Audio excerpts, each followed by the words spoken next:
11e apparition. Une controverse s'éleva entre deux pères dominicains, Bertrand et Benoît. Il s'agissait de savoir lequel est le plus agréable à Dieu et le plus profitable pour nous, qui est soit d'offrir nos bonnes œuvres pour le soulagement des âmes du purgatoire, soit de les consacrer à la conversion des pécheurs.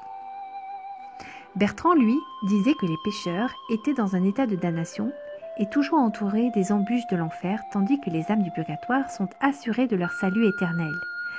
Elles sont les amies de Dieu, tandis que les pécheurs sont ses ennemis. Benoît, quant à lui, répondait que les pécheurs sont dans leur triste état parce qu'ils le veulent, mais que les âmes souffrantes sont enchaînées contre leur gré dans des tourments affreux.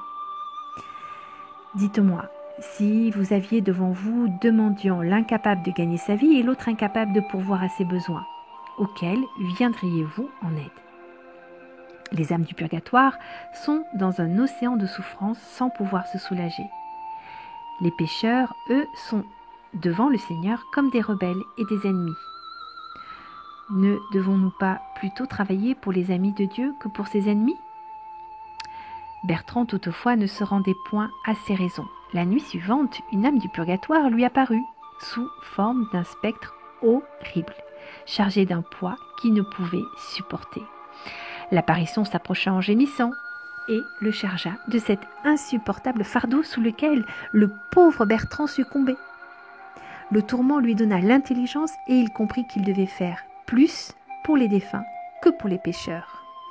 Le matin, le cœur plein de compassion et les yeux pleins de larmes, il dit sa messe pour les pauvres âmes du purgatoire et il continua cette sainte pratique tout le reste de sa vie. Saint Thomas a dit qu'il est plus agréable à Dieu de s'appliquer à secourir les morts parce qu'ils sont dans un plus pressant besoin, ne pouvant se secourir eux-mêmes comme ceux qui vivent encore.